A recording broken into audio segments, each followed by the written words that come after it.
A group of knights is passing through a forest when they come across a lake and decide to stop for a while. A deaf knight among them, Jibaro, suddenly sees something shining in the shallow waters of the lake. Realizing that it was a real jewel, he looked around to see if there were more. Just then, a siren emerges from the lake and is seen completely covered in gold and jewels. Unable to resist the siren's cry and enticed by her dance, everyone except Jibaro rushes toward her. Since he couldn't hear her, he didn't know why everyone was determined to get to her first and why they were turning on each other in the process as well. Seeing that Jibaro had managed to resist somehow falling for her trap, the siren doubts whether she had suddenly lost her powers and goes back into the lake while a panicked Jibaro escapes. In his hurry, he doesn't see a fallen tree as he crashes into it and falls unconscious. Waking up after a while, the possibility of finding more jewels gets him back to the lake. However, since he was tired from his day, he decided to get some rest. Unknown to Jibaro, the siren emerges from the lake again that night. Intrigued with how he escaped her, she stays with him through the night. When Jibaro wakes up in the morning and realizes that he isn't alone, the siren rushes to go back to her lake. Jibaro tries to stop her and in the process rips out a jewel that even hurts his hand. While she escapes into the lake, he finally recognizes that she is the source of the jewels and begins to chase her. Interested to know about him, the siren also approaches him and dances around him. Jibaro manages to get a jewel out of her when she gets close enough, but it is seen that it was causing her to bleed from the wound. When he kisses her, he gets hurt with all the jewels on her mouth, but that doesn't stop her as she keeps going, and Jibaro pretends to go along as well until he bangs into her head and knocks her unconscious. He then ruthlessly proceeds to rip off almost all her gold and jewels. Leaving her heavily injured in the lake, Jibaro goes on his way. While he continues on his way along the river, he doesn't realize that her blood has spread not only in the lake but has also traveled down the river. Exhausted at his escape and from carrying all the treasure,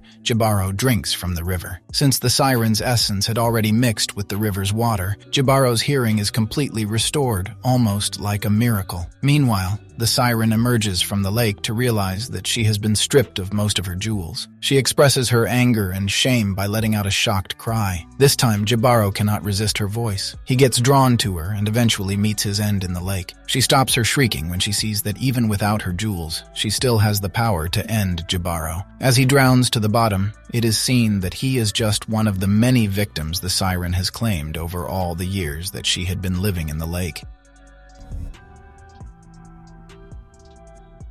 In a small village in early 20th century China, a spirit hunter waits to take down a shape-shifting fox spirit, Xiao Zheng, who had bewitched a man. When she appears, the spirit hunter and his son, Liang, track her all the way to her den. Hearing a sound there, Liang discovers the spirit had a cub that had been hiding. Named Yan, the cub partially transforms into a woman and demands to know why they were being hunted when they had done nothing wrong. She clarifies that they do not have the power to bewitch men. Instead, they are completely powerless when a man latches onto them. She says that men can easily fall for them, much like they fall for human women, but the fox spirits cannot ignore such men, no matter how hard they tried to. Just then, Xiao Zheng appears and warns her daughter to stay away from Liang. Before she can say anything more, Liang's father ends Xiao Zheng's life, even as her daughter rushes to hide again. When asked if Liang saw any of Xiao Zheng's cubs around the place, he denies it and lets the cub escape the wrath of his father. 5 years later, Liang decides to leave the village when his father passes away. In Hong Kong, he works for the English and learns how the trains work. As time passes, not only does he masterfully keep the trains running, but he also develops a deep interest in the latest automation technology. Combining inspiration from life with his knowledge and information, Liang's interest in robotics continues to grow. After work one day, he suddenly comes across Yan trying to get away from some men. He saves her from them, and the two catch up about their life. Yan tells him that she has been unable to shift into her true form for quite a while now. With a swiftly changing modern world, the magic was slipping away and causing her to be stuck in her human form.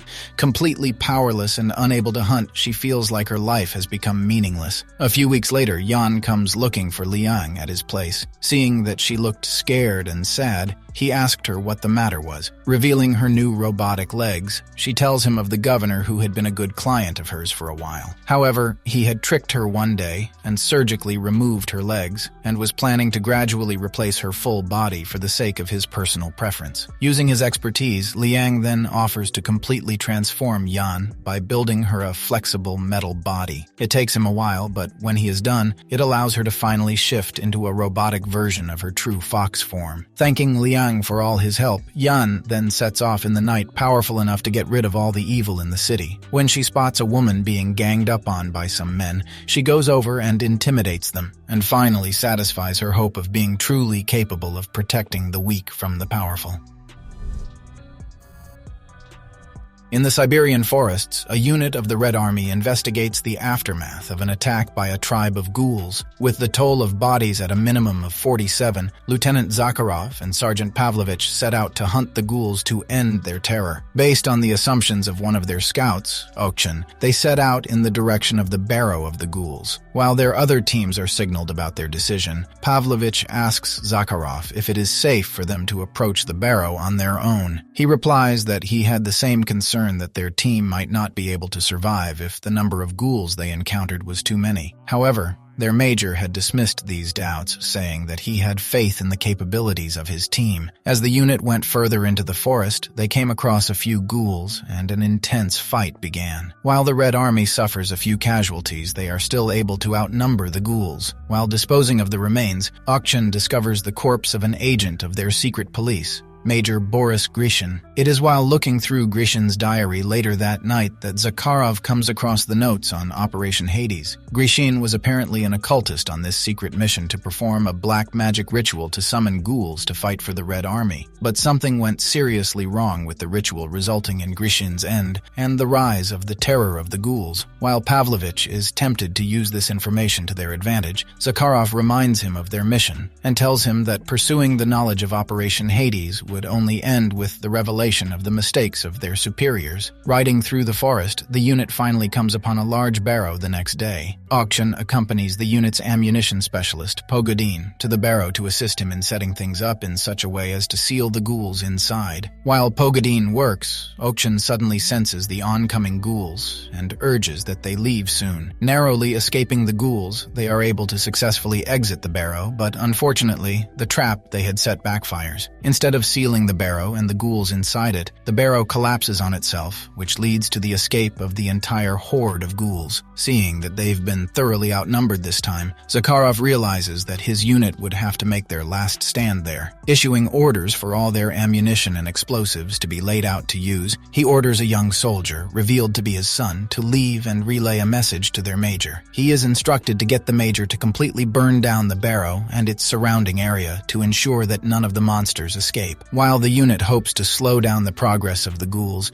it will give some time for the messenger to reach the major. It is total carnage then, as the unit holds off the ghouls and attacks them ruthlessly. Having had no hopes for survival, the unit finally succumbs to Zakharov's end. As the morning comes, the ghouls then spread out in the surrounding areas. However, planes soon carpet bomb the whole place, suggesting that the major promptly acted upon the message he received.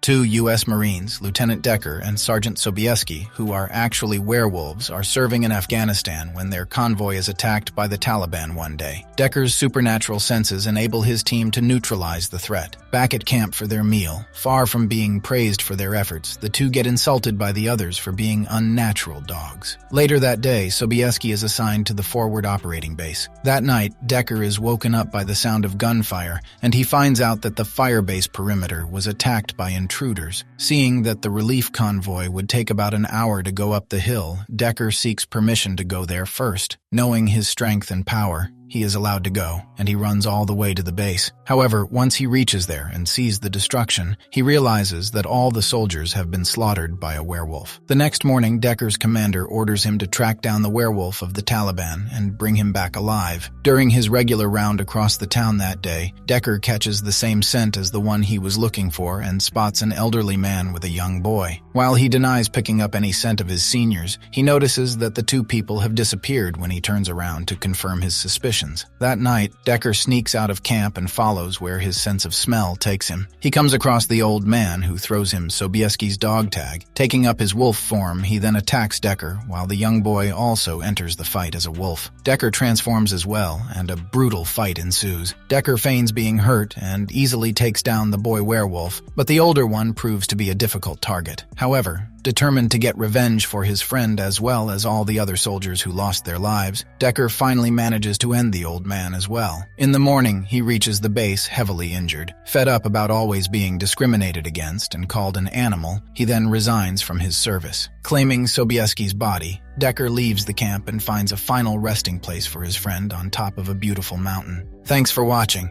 If you enjoyed this video, don't forget to hit that subscribe button. Stay tuned for more exciting videos. Cheers!